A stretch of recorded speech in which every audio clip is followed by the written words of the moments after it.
For everyone who's listened to my story, I know beyond a shadow of doubt that I would not have it any other way, regardless of how the number of lessons I've had to learn in terms of my walk with God, getting to know Him and getting to discover myself in God. I wouldn't change it for any other thing.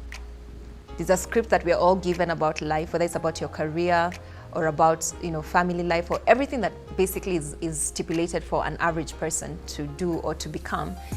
But then there's another higher level where everything or every one of those things fits into God. And one of the things that I know beyond a shadow of doubt is that if I was to die today, I know God would be pleased with me. Not because I have done things, but because I have walked with Him.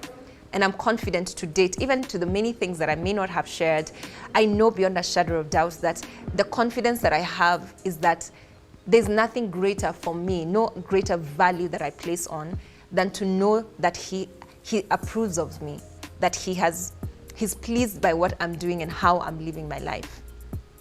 And so my prayer is for you as you're watching this and listening to this, especially for the many of us who have had those moments where God is nudging you to do something, and because of friends, because of family, because of life, because of career comfort, because of maybe the journey that you've already walked through, you find it difficult to switch from the pathway that you're on into the pathway that God has chosen for you. I tell you the truth that everything that you think you've lost or you will lose, you will gain it 150 or 100 and more % if you embrace the alternative, which is the will of God for your life. And for everyone who does not know God, if you don't know this experience of God, I invite you to get to know Him. I invite you to not to religion where you just go to church because it's a thing to do on Sundays, or you pray just to a God that you do not know of. I introduce you to a God who is real, a God who can actually order your steps in life, a God who can tell your story like it's like it's a book that has been written, very well written by Himself. I invite you to open up your heart and receive Him and get to know Him afresh, because this God is real. And I know this because I know that there are greater levels. In Isaiah 58:12, it talks about desolate heights. And that's the thing that I'm pursuing, to attain to the thing that is in the mind of God that man has not attained to. Because I constantly look at what is in Scripture.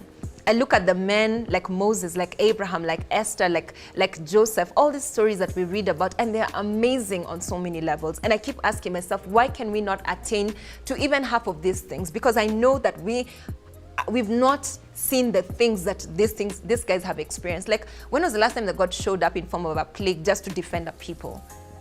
We read of stories that are of the old, and yet Christ said that I go to the Father, and if you believe in me, you will do the things that I did, and greater things than this will you do, because I go to the Father. This is my pursuit. This is my pressing in point, that there has to be more to God than what we have experienced so far. And if God requires a man, because I know that He will not do it Himself, He requires a man, a woman, He requires somebody who's able to give of themselves, so that He can come on the earth to express Himself. I give of myself, and I hope that you can join me today in surrendering everything that you have believed life is and embracing a whole totally different new way of thinking and new way of walking with God, so that He can find a reason and a basis to express Himself on the earth. God bless you guys, and I pray that your life is encouraged and challenged even as you've listened to my story.